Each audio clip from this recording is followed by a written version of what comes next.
It is that time again. Me, 9:30 on Saturday morning.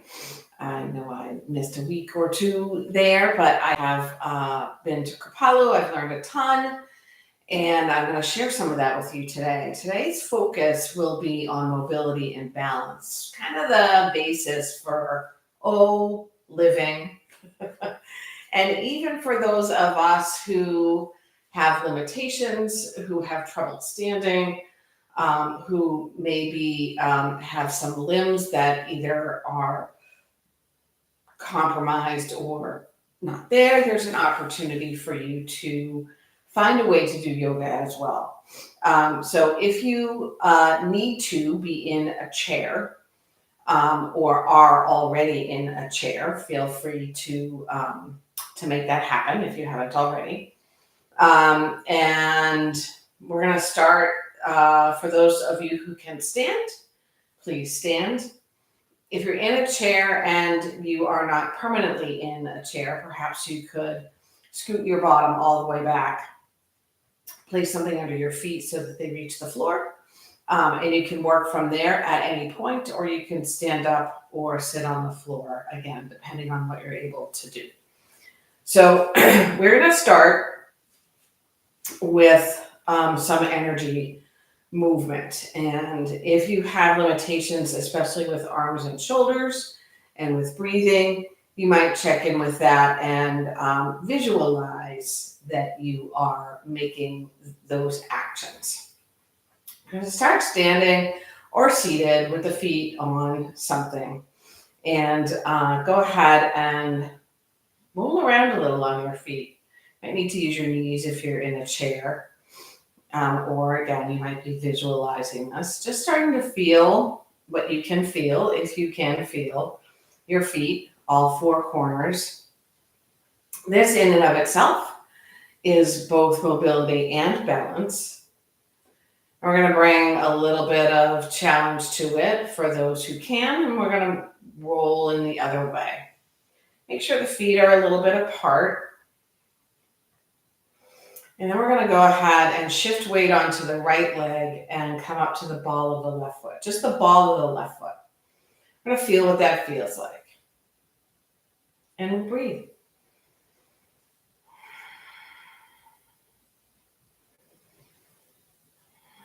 And then we'll bring that heel down, come to the ball of the other foot.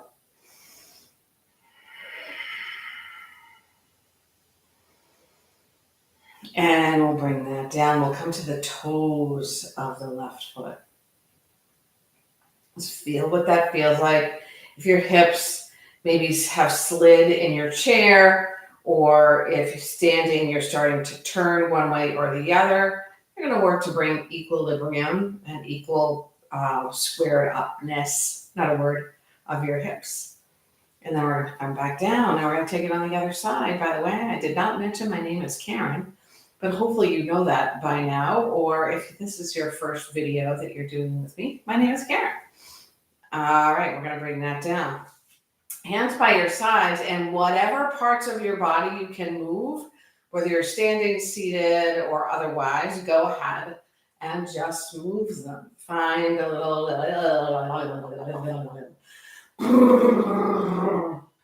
And if you can and it feels okay, you can swing your arms a little bit more.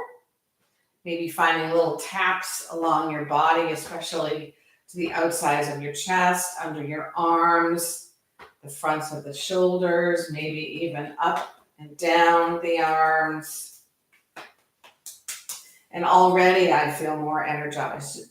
My advice to you is simply to continue to breathe, but watch what you're doing, observe what you're doing so that you can be sure you're not going too far to the edge or over the edge.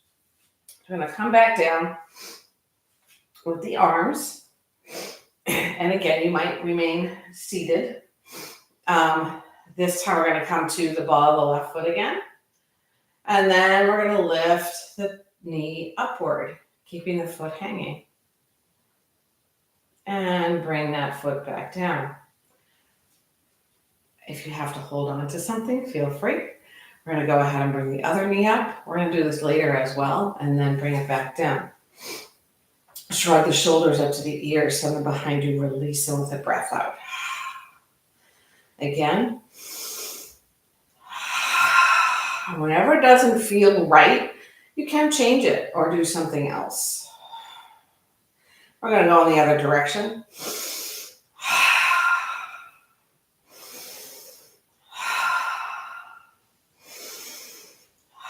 I'm going to take now the right shoulder and move it backward. Almost like you're pedaling backwards. And then we're going to take the right shoulder and move it forward. I feel like a train. Woo, woo. But this train would be going in circles. So we've got to do the other side. Move the front shoulder forward, then back, forward, up, and back. Forward, up, and back. Beautiful for the mobility. Keep breathing. And then up and forward and back. Up and forward and back. Up and forward and back. And now the big challenge. The left shoulder forward and the right shoulder backward. It's like patting your stomach and making circles with the other hand on your head. I'm sort of almost getting even here. It's a nice little challenge. And then we're going to go the other way. So forward with the right and back with the left. If your knees are locked, whether you're standing or sitting, see if you can soften them. Beautiful. Shake it all out. And then a little bouncing on the balls of the feet, which if you're seated, you won't get quite the same motion as you get if you're standing. Let's bring a little bit of energy into the body. And if you are having your feet, if you are finding that this is something you can do, you can go ahead and make sure that the balls of the feet are actually on the ground while you're bouncing. For those of you in a chair who are movable, you're going to make sure your bottom is close to the front of the chair so your sitting bones are kind of rooting into that chair. Okay, nice. Now we're going to shift to the heels a little bit, spread the toes really wide and bring them down one at a time, however many toes you have, starting with the outside-most toes to the inside-most toes. And then we're going to lift the toes up, spread them wide again. And this time imagine, whether you can actually do this or you're envisioning it, imagine you're sort of grabbing a little washcloth with your toes and pulling it backward. I have found this to be super beneficial, especially after COVID, when I hadn't worn shoes much for months and my feet were reflecting that, let's say. Good. All right, the arms are going to float up to the sides. Again, if you can keep them lower, but tallest would be, or the highest would be 90 degrees to your torso. You are welcome to slide your bottom back in your chair if you're in a chair. We're going to take small circles forward. This is a little bit of mobility and strength. If you can, you're going to tighten up your triceps, so right under here. I like to say as I get older, it would be kind of nice to have a little chip clip there. But let's allow the body to do what the body does. And then little circles backward.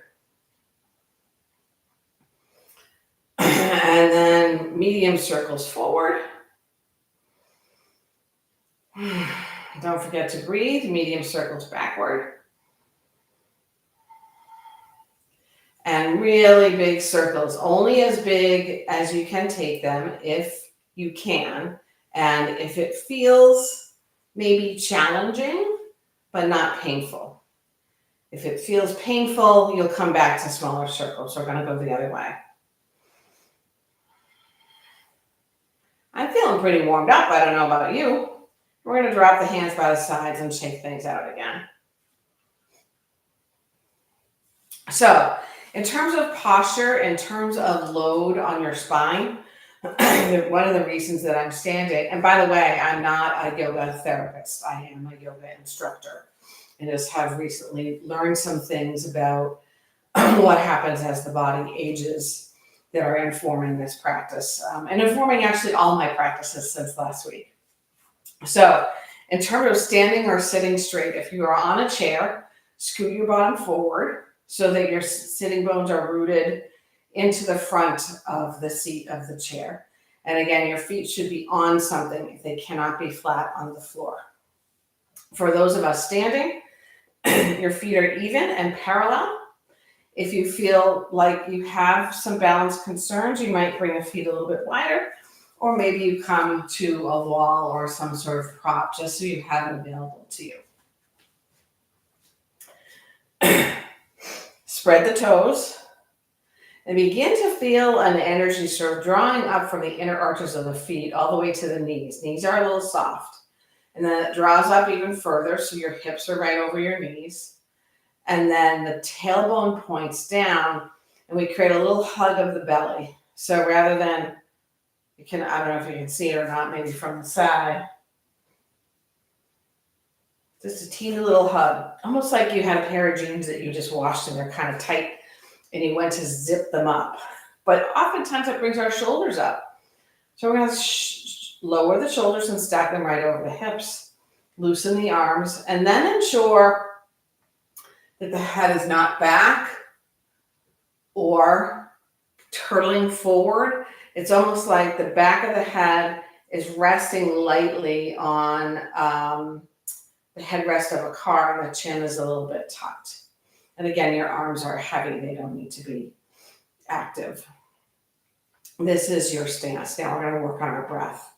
So bring a hand to your belly and maybe cross the other hand on top of it. The 3-part breath we will do first in 3 separate parts. Then we'll tie the first and second together, and then the first, second, third. So this is about diaphragmatic breath. It's pressing the diaphragm down, which allows the belly to fill and expand all the way around. And then as you continue to inhale, the rib cage expands all the way around. And as you continue to inhale, the chest, the heart begin to open and lift. But we're going to do it one at a time first. So we're going to feel what is happening in the belly. So breathe in and breathe out. 2 more times. In fact, I'm going to go sideways so maybe you can see what's happening here. And in and out. Now I'm going to try that just with the rib cage. So bring your hands just under your breastbone, hug the belly in, and just see if you can fill up the sort of midline. So like a boat with its ribs expanding. I want a bigger boat. I'll just breathe deeper. So breathe into the rib cage. It's even pressing into the back body. It's beautiful. Breathe out.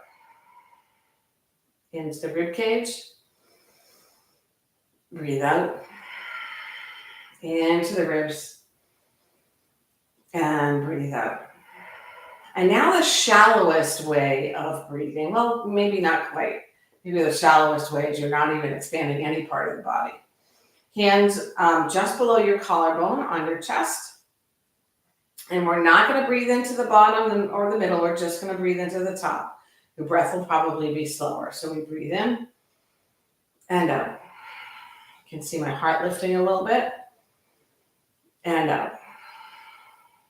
In and out. Hands, one to the belly and one to the ribs. So we're going to do 1 and 2. Hug the belly in, soften the knees, breathe into the belly, breathe into the ribs. Soften everything, let it go. Into the belly, into the ribs, soften, let it go. One more time. And now belly, mid-body, and chest. Breathing in. Soften, let it go. Breathe in, stretch the belly all the way around, the low back that's feeling it. The ribs all the way around, the chest and the shoulder blades, out through the mouth. And one last time.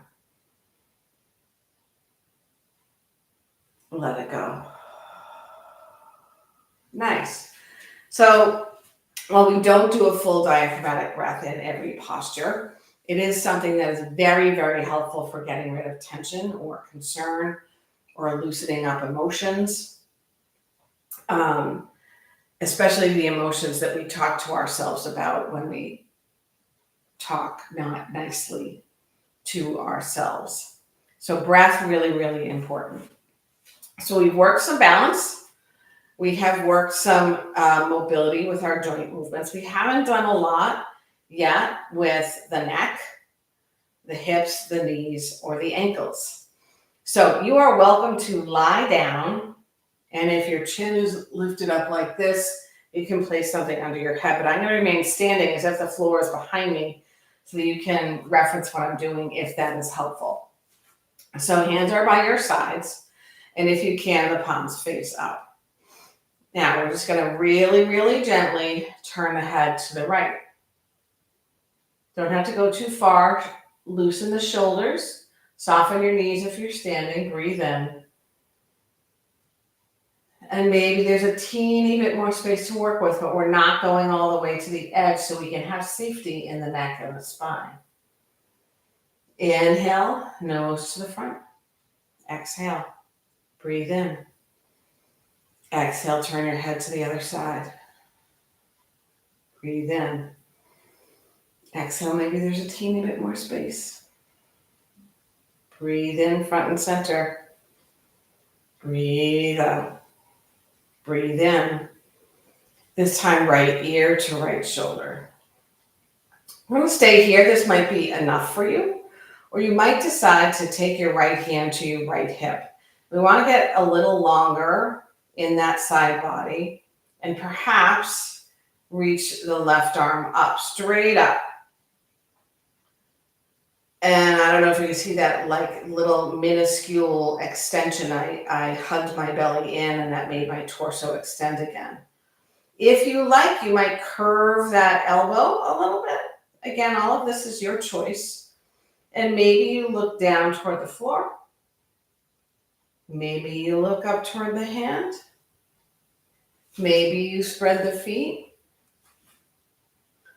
Maybe you look down at the floor, tilt a little bit more. Maybe you look up at your hands. Both arms will rise overhead. We'll take a cactus shape set of arms, or if you're a football fan, what do you call it? Goalposts. Yeah. That's it. All right, we're going to go ahead and take the right elbow under the left. So you might only take one wrap. Maybe your hand, the backs of your hands don't touch. Maybe they do. If you can take two wraps, you're using your thumbs and your palms to make that happen. The elbows lift higher than the shoulders, and my knees just lock, so I'm going to soften them. And the hands are floating forward of the face. You don't have to be grabbing onto the mat with your toes. Maybe you do a little rock forward and backward. So we're increasing the mobility of our arms and our elbows, of our wrists and our hands. We've already done shoulders a bit. We've done neck a bit. We have a little bit more to do. And now we're going to open up. Actually, let's take a nice hug of ourselves and find a little sway, a little hip circles if that feels good, or a little bouncing up and down safely and softly.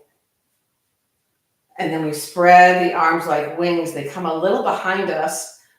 Hug the belly in and squeeze the shoulder blades together. You might start to feel a stretch in your traps and in the muscles of the shoulder blades.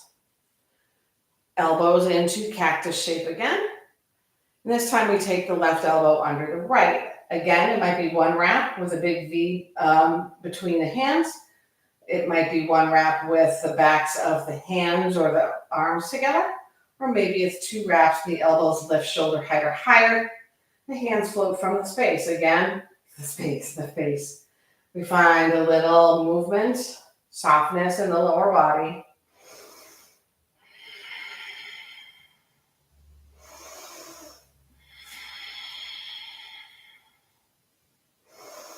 And a hug. Check that your shoulders are not snucking They're not sneaking up by your ears. And your angel posture, arms wide, shoulder blades together. My belly loves to draw outward for this. I'm going to soften my knees and hug that belly back in and up. Beautiful. We're going to drop the hands. We're going to shake it out a little bit. And then we have the other head tilt to do. So palms, let's see. Let's take the left ear to the left shoulder. Maybe that's enough, or you could bring your left hand to your left hip. Lengthen the side body by pressing that hip down. Perhaps it feels good to sweep up the right arm. Only as far as it feels okay. Then exhale, find a little tilt to the left. And again, if it feels okay, maybe you curve that arm. It's a little hard to see. Look down. Look up toward the palm.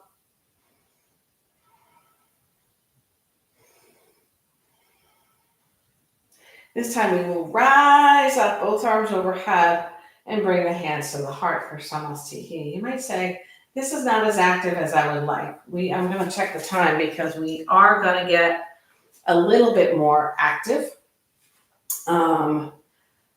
with some mobility work, some core work, and some balancing work. So arms will sweep up.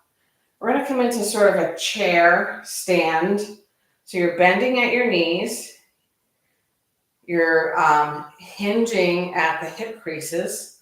You can do this in a chair or standing. And your bottom is reaching behind. If you are in a chair, you will just bring your hands to your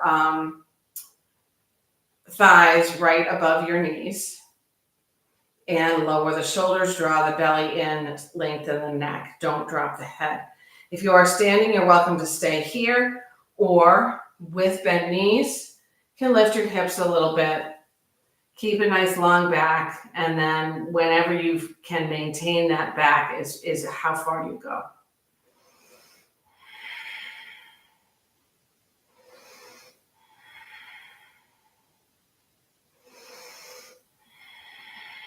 We're going to rise back up to the seat or to standing, arms overhead.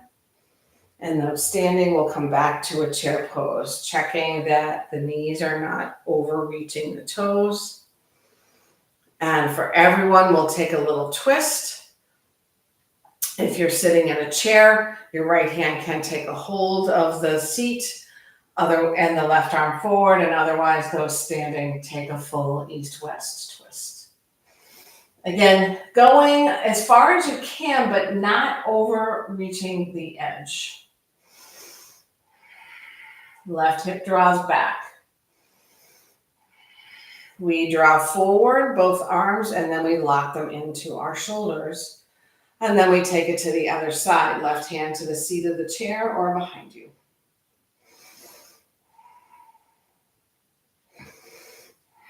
Arms come forward. They might stay here. Lock them into your shoulders, or maybe they reach up slightly. Your belly is nice and strong. If you are standing, you can find your forward fold. If your medical conditions allow it, we'll find another halfway lift and a forward fold. If you're in a chair, widen your knees so that they are outside both front corners of the chair. You might need to sit back a little bit all the way on the chair. And then we're going to go ahead and step one foot out. For those standing, it's your left foot back. And for those seated, it's your left foot out to the left. If you're seated, turn your torso over your right knee. And remain there. For those of us in a runner's lunge, we're going to go ahead and tap the back knee. Straighten it back out. Straighten the front leg. Everyone in the chair stays where they are. Lift the ball of the foot up. Come back into your runner's lunge. Tap your back knee. Lift that back up. Straighten your front leg. Lift the ball of the foot up. One more time. Ball of the foot comes down, hard forward. Tap the back knee. Lift back up. For everybody, the left fingers come down. If you're in a chair, you can hold on to the front of the chair. And maybe just your right hand comes to your hip, or maybe the arm floats up for your twist.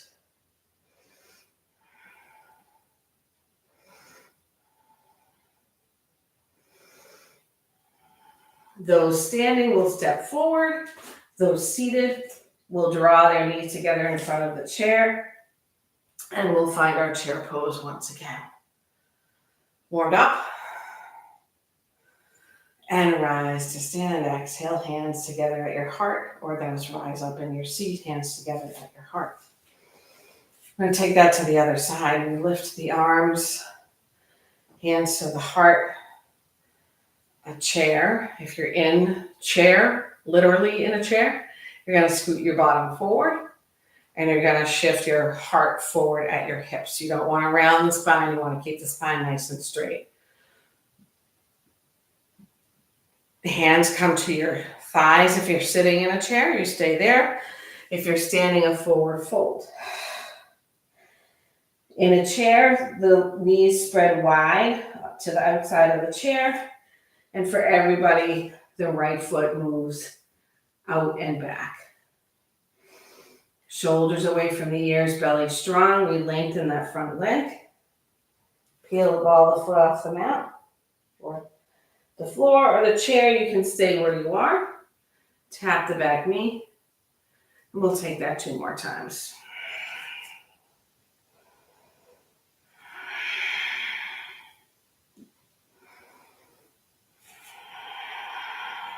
Last time.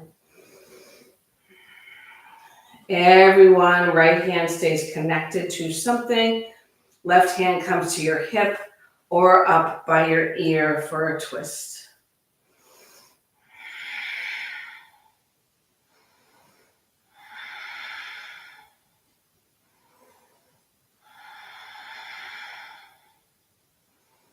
Left hand comes down, back foot steps up.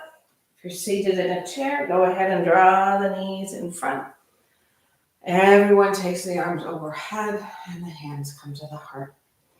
If you are seated in a chair and you can stand up, go ahead and do that and find a wall or something to place your arm against.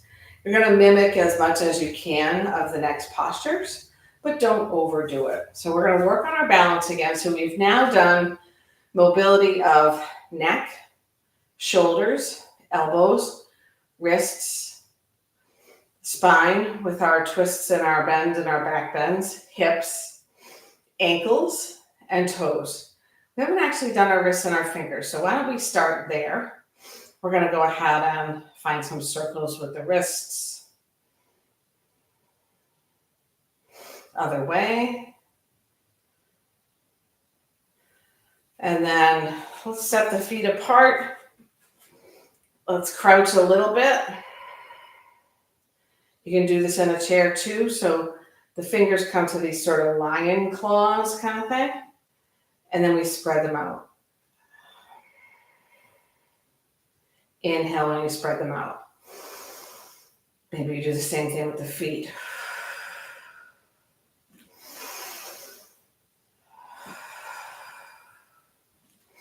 Now we're going to take a pause for a lion's breath because that's really fun.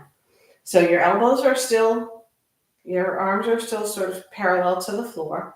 Fingers nice and wide. You're in your seat if it feels okay, or standing in chair pose, altered chair pose. When you bring your finger, when you spread the fingers back out, you're going to send your tongue like forcefully. It's the only ballistic move you do out of your mouth, and you're going to pop your eyeballs and you're going to roar like lion's pose. So we go. Claws. Breathe in. Claws. Claws. Beautiful. And we're going to come back to stand. We're going to do what we did at the beginning of practice with our balance. But this time I'm going to take the arms out. If it's too much for you, you can put one hand against the wall and put your left hand against the wall if that is the case to start. And otherwise, if you need balanced standing without the wall, you might bring your left hand to your hip. We're going to go ahead and slowly draw to the ball of the left foot again. And bring it down. Slowly draw to the ball of the right foot. And bring it down. Slowly draw to the toes of the left foot. And bring it down. Slowly draw to the toes of the right foot. Bring it down. This time very slowly. Ball, toes, knee lifts. We've already done this. Drishti, single point of focus. This is your crane. See, I'm falling out of it, and it's okay. I'm going to go ahead and step that foot 1 foot back. Maybe you move the right foot out to the right into a sort of crescent. You could keep your left hand on the wall. So a crescent warrior. So your back heel is facing up and away from the mat. And your front foot, you're checking that your knee is not bending forward of your toes.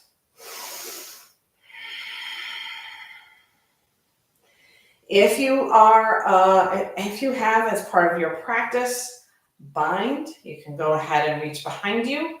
If your left hand is on the wall, you can always bring just your right hand behind you. And we lengthen the arms.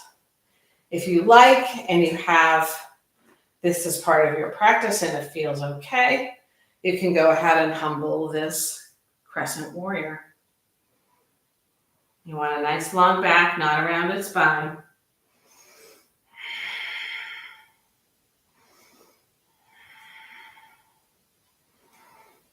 We're going to rise up. We're going to open up toward the long edge of the mat or toward the wall if you are facing the wall, if you are touching the wall. Toes out, heels in. A goddess pose. So we drop our bottom. We keep the sitting bones and the tailbone rooted to the earth. Hug the belly in. And here we are. Knees are outward as much as possible. We rise up, make a light fist with the hands. The thumb is out like you're hitchhiking. 5-pointed star. We come back down. 5-pointed star. And we come back down. If you like a challenge, you can lift the left heel off the mat, sink lower. Stay low, bring the heel down. Lift the right heel off the mat, sink down. Stay there, bring the heel back down. Both heels draw up, sink lower. Use those thighs, use the belly, use the glutes, bring the heels back down, stay low, beautiful. Rise up, 5-pointed star with your fists, nice. If you were using a wall, and if you were not, bring your hands to your hips. If you are using a wall, you're going to turn the opposite direction so that your right hand is touching the wall. If you're not using a wall, dial your toes toward the front of your mat and step back to the front of your mat. We're going to take that on the other side. Let's go ahead and take a little, I think it's called breath of joy. So we're going to lift the arms up, palms forward, breathe in. And gently drop the arms behind you, breathe out. Nice fold in the knees. Inhale. And out. Inhale. And out. Inhale up. Exhale, cactus shape arms. Arms come straight out, left and right, palms face down. You can let the fingers and hands hang. And this time we're going to the other side. So ball of the right foot, toes of the right foot, and the right knee lifts. Side might be more difficult or easier. It doesn't really matter. We're going to step 1 foot back. You might stay there or bend your front knee, coming into your crescent warrior.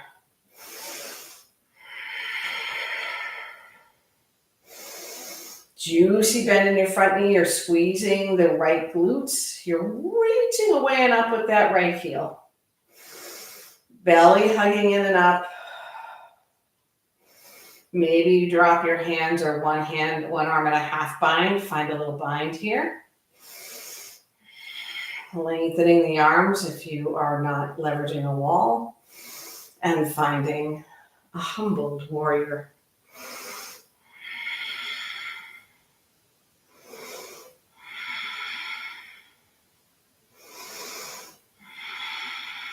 Arms reach back overhead and we step into our final chair pose, Utkatasana. Karen, you might say, even in your head or out loud, how many chairs are we going to do? Hands together, rise up. For those of you using a chair, if you can get down to the ground, you're going to carefully use the chair to do that. And otherwise, for the rest of us, we'll find a little vinyasa, forward fold, half lift, forward fold, high plank. Maybe this shoulders shift forward with the heart for your low plank. Any back bend you choose. And downward dog. We're all going to meet all the way on the belly. With the arms reaching in front of us, if you can. Actually, let's take crocodile first. So elbows point out to the sides, hands stack, and your forehead is on your elbows. Feet come a little wider, and do a little wiggle of your hips. And we settle in, bring the feet a little closer. Float the right leg off the mat and reach it behind you like you're lengthening from the hip or maybe even from the armpit. And then bring the leg back down. Same with the other side. Left leg floats off. We reach back, stretching from the hip or the armpit and bring the leg back down. If you have low back issues, go ahead and bring your feet wider on your mat. Now the arms come straight in front of you, forehead on the ground. Lift the left leg off the mat, attempting to get as much of the thigh off as possible. Reach back with the toes or the heel, doesn't matter, and bring the foot down. Keeping your forehead down, lift the right arm, only as high as it feels okay. On an exhale, bring it down. Right leg floats from the mat. Glutes helping out, belly helping out, navel lifts away from the mat. Reach long, bring it down. Left arm floats up, maybe not very high. And bring it back down. And now we'll double up. Left leg, right arm, pause. Get really long. And down. Right leg, left arm, very long. And come down, and now all four limbs, if possible. Use the belly. Breathe. Long shoulder blades together. And down to the mat. Hands come under the shoulders. Breathe in. And breathe out. You might turn your head to one side. Maybe a little wiggle waggle of the bottom. Maybe you bend your knees and find a little windshield wiper movement here.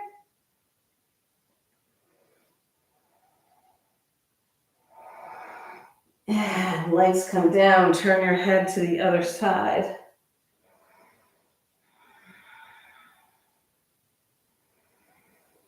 We'll move into a sphinx. Allow the elbows to come under the shoulders. The forearms parallel to one another, and the forearms and the hands and the pads of the fingers are super connected with the mat. We draw the heart forward as if you are pulling the mat back with your hands and your arms. If there's a lot in your low back, you might go ahead and widen the legs more or come a little lower. Don't crank your head up. Keep the nose slightly down, with your gaze forward of your mat and downward. If you'd like to take this deeper, feet as wide as your mat, and then your knees bend and the toes, the big toes, come toward each other and toward your bottom.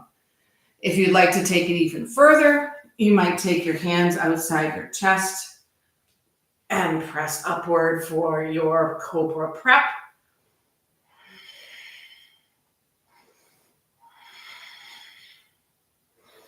And we're going to come into a child's pose. If child's does not work for you, maybe tabletop does. We're simply working to find a stretch of the low back. Make sure the head is resting on something. Maybe the hands need to do a 1 potato, 2 potato. Maybe you take a block or a blanket, loosen the shoulders from the ears. Breathe in, up and down the spine.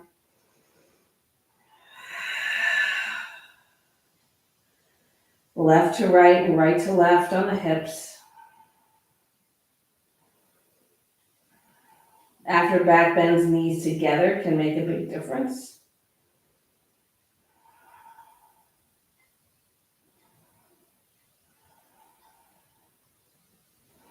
It's always helpful to do this kind of back stretch after a back bends. It's also helpful to do a twist. We often take our twists a little deep. So if you can either sit in your chair. No, I'd like you to stay on the ground if you're able to be on the ground. And if you can, you're going to sit back on your heels. If you cannot, but you can kneel 90 degrees, you can bring your tushy off your heels. And we're just going to do what we did at the beginning of class. Finding sort of this helicopter twist, nice and gentle, not overdoing it, not too fast. You might stay in one direction for a little bit. I like to check in with the hugging of the belly and the moving downward energy of the tailbone.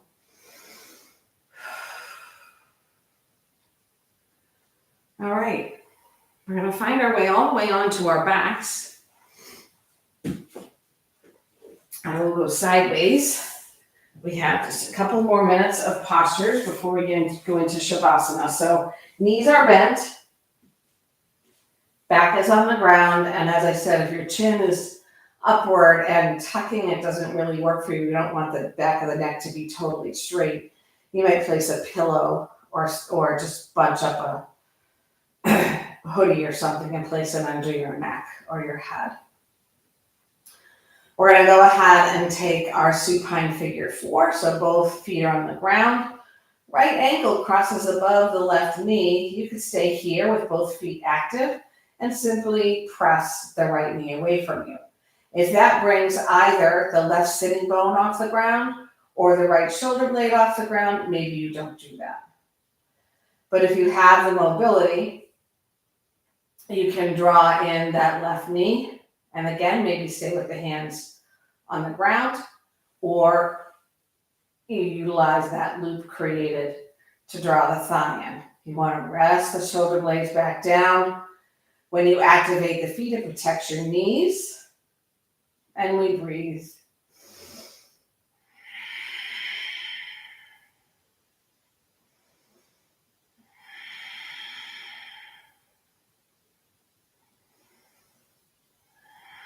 If you like a little more hamstring stretch, you could perhaps stretch that left leg straight upward. And if you can reach your calf or your pant leg, but not your knee, you're going to go ahead and give it some support. Shoulders back down to the earth.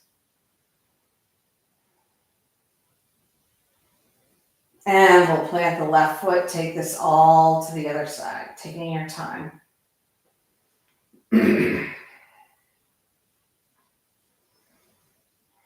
Maybe this side feels a little different.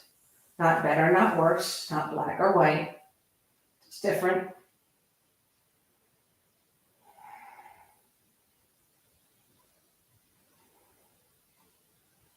Leg extends to the sky if you do so on the other side. If this is too much for you, you want to sit back in your chair and bring your bottom forward to take the supine, to take a seated figure 4, go up right ahead.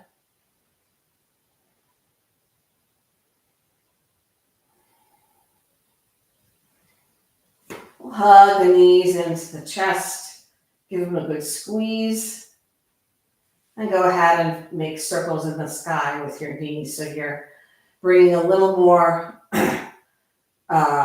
lubrication into the hips. And then if it's possible, you're seated in a chair, you can bring the outer edges of your feet to your blocks and press the soles of your feet together for a seated Baddha Konasana, or I have a little favorite, which is a flying Baddha Konasana. Soles of the feet together above your hips, knees out, hands on your ankles or feet, and you draw the heels toward your body. Shoulder blades beginning to rest toward the earth.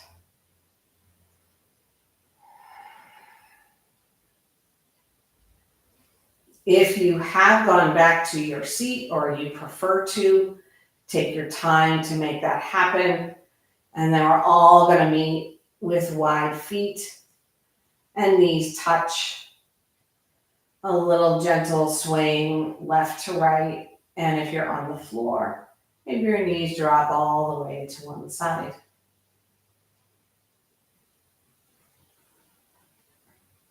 Here, there's no worry about alignment other than the shoulder blades should be on the ground. So many of us, including me, often work to the edge of the twist, and then the shoulder blade comes off the ground on the side opposite to the knees. But that's not the ideal posture for physical reasons, not any dharmic teachings or goal of perfection or competition. And then if you did drop your knees to one side, go ahead and drop them to the other.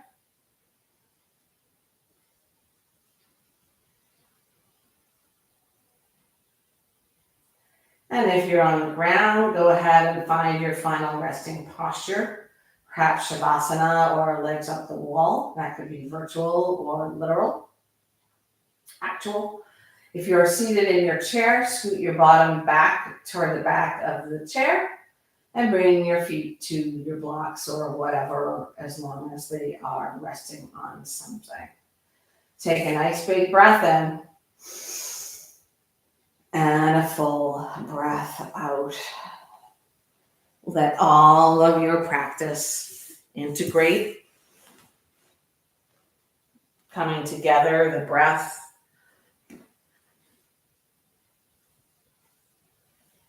the mobility, the movement, the strength challenge, the balance. And allow that perhaps to come together with an intention. An intention for you to take off your mat and into the day. And maybe it's something, I put a P in something, maybe it's something like stopping for a breath. Or stopping, they say stop and smell the roses. It is a thing that brings joy to my heart. I do it all the time. I take a ton of photos of flowers and life. Or maybe it's something, and maybe that's just the right challenge for you. But maybe there's another challenge that involves something else, like, I don't know, opening the door for anyone who comes to a door when you do. Or maybe it's to acknowledge your self-talk and know that the self-talk is not you. Don't invite it in for tea, as they say. Just say hello and let it go. On your way back to your seat, if you're not in one, go ahead and draw your hands to your heart. We'll end with a chant of Om. If you would like to join in, feel free. If you prefer just to listen, feel free. Big inhale.